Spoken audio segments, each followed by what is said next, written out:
ఖచ్చితంగా జగనే కావాలి, జగనే రావాలంటే నినాదం ఉంది.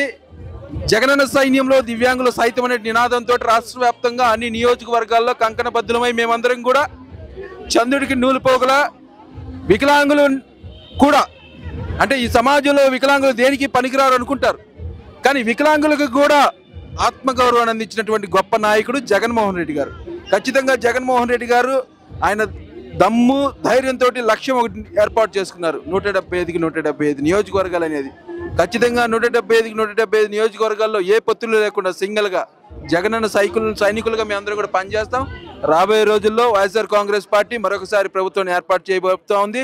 ఈరోజు చూస్తూ ఉంటుంటే కలబులి నాయకులు ఎంతమంది వచ్చినా కూడా, బయట ఆర్టిస్టులు, సినిమా ఆర్టిస్టులు ఎంతమంది వచ్చినా కూడా జగన్మోహన్ రెడ్డి గారిని టచ్ చేసేటువంటి ధైర్యం కూడా లేక, మరి నిన్న చూస్తూ ఉన్నాం యువగలం, ప్రజాగలం, నవశకం అని చెప్పేసి ముగింపు సభ పెట్టారు. ముగింపు సభలో కనీసం ఏదైతే యువగలం ప్రారంభంలో మరి తారక రత్న అయితే ఎవరైతే ఉన్నారో, ఆ కుటుంబ వారసుడు ఎవరైతే ఉన్నారో, కనీసం ఆ కుటుంబ వారసుడికి కనీసం ఘనమైన నివాళులు అర్పించలేనటువంటి దరిద్రపు, సిగ్గులేనటువంటి, నీచమైనటువంటి మరి ఆలోచనతో ఉన్నటువంటి చంద్రబాబు నాయుడు అనుకో వారికి సిగ్గుండాలా.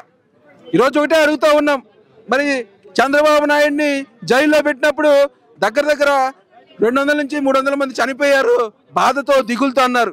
కనీసం వాళ్ళ కోసం సంతాపం ప్రకటించారా మీ వేదిక మీద అని చెప్పి అడుగుతూ ఉన్నాం. ఎక్కడుందయ్యా మీకు?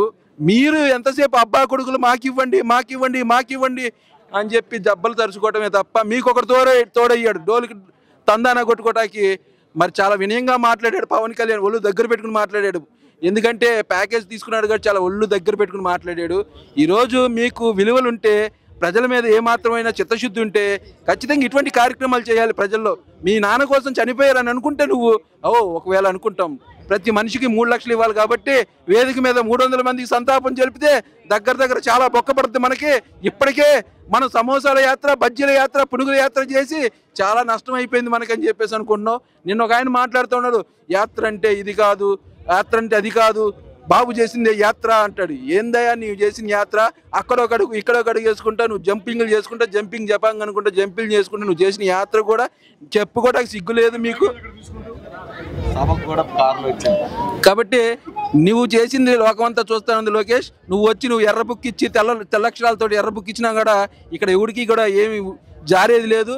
ఖచ్చితంగా నువ్వు మాత్రం ఈసారి ఎక్కడ ఉంటావో ప్లేస్ డిసైడ్ చేసుకో అని చెప్పేసి హెచ్చరిస్తా ఉన్నాను. పవన్ కళ్యాణ్ గారు కూడా తల్లికి చెల్లికి న్యాయం చేయలేదు, రాష్ట్రాన్ని ఏం కాపాడతాడని చెప్పి కామెంట్లు చేస్తారు. ఇప్పుడు చెప్పాల్సింది మహిళల గురించి చెప్పాల్సింది ఆయన గొప్ప మనిషి, ఆయన చెప్తేనే మనం వినాలి. కుటుంబ గౌరవాల గురించి, కుటుంబ విలువల గురించి మాట్లాడాల్సింది పవన్ కళ్యాణే. పవన్ కళ్యాణ్ చెప్పింది ఖచ్చితంగా మనం వినాల్సిందే.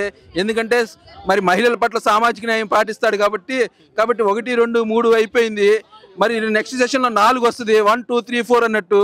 ఇవన్నీ కూడా మంగళవారం మాటలు చెప్పుకుంటా పవన్ కళ్యాణ్ చేసేటువంటి తైతిక్క డ్రామాలు తప్ప ఇక్కడ ఏ ఊడికి ఏం అయ్యేది లేదు. మీరు గుంపులుగా వచ్చిన నీకు సిగ్గుండాలా నాకు అడుగుతా ఉన్నాను. పవన్ కళ్యాణ్ బీజేపీ తోటి నువ్వు ఒక పక్కన పొత్తులో ఉన్నానంటావు, ఓ పక్కన వచ్చి టీడీపీతో అంటావు, ఓ పక్కన అమిత్ షా గారు రమ్మన్నారంటావు, కలిస్తే బాగుండంటావు. అన్నీ బాగుంటాయ్యా. నువ్వు నీ లవర్ కలిసి తీసుకున్న నిర్ణయాలు, నీ లవర్ ఎవరో కూడా తెలుసు, నాదెండ్ల మనోహర్, మీ ఇద్దరు కలిసి తలుపులు వేసుకున్న నిర్ణయాలు తీసుకొచ్చి మా మీద రుద్ది కార్యకర్తల మనోభావాలు పాటు చేయడం తప్ప ఇక్కడ ఏది చేసేది లేదు. కాబట్టి చదువుకోవటానికి సిద్ధంగా ఉండండి. తెలంగాణ ఫలితాలు ఇక్కడ కూడా రిపీట్ అవబోతున్నాయి అంటున్నారు. ఆయన జ్యోతిష్యం నేర్చుకున్నాడు. మరి ఈయన జ్యోతిష్యాలు నేర్చుకున్నారు. జ్యోతిష్య శాస్త్రి ఖాళీగా ఉన్న రోజుల్లో, చంద్రబాబు నాయుడు జైల్లో ఉన్న రోజుల్లో వీళ్ళు జ్యోతిష్య ప్రవీణులు అయ్యారు. కాబట్టి వాళ్ళు జోష్యం చెప్తా ఉన్నారు. ఆ జోష్యం మనం వినాల్సిందే. ఎవరు ఫలితాలు వస్తాయో, ఎవరు ఇంటికి వెళ్తారో రాబోయే ఖచ్చితంగా తెలుస్తూ ఉంటారు. ఆయన ఇప్పుడు మా ఎమ్మెల్యేలని మేము మార్చుకుంటే మీ కింద నొప్పి నాకు అర్థం కావట్లేదు. మీరు మార్చుకోండి. మా నాయకుడు అక్కడ గేమ్ ఆడుతూ ఉన్నాడు స్వామి. మా నాయకుడు ఒక క్యాప్టెన్ చెప్పినప్పుడు ప్రతి ఒక్క ఆటగాడు కూడా ఎక్కడైతే నిలబడాలో అక్కడ ఫీల్డ్లో ఉంటారు.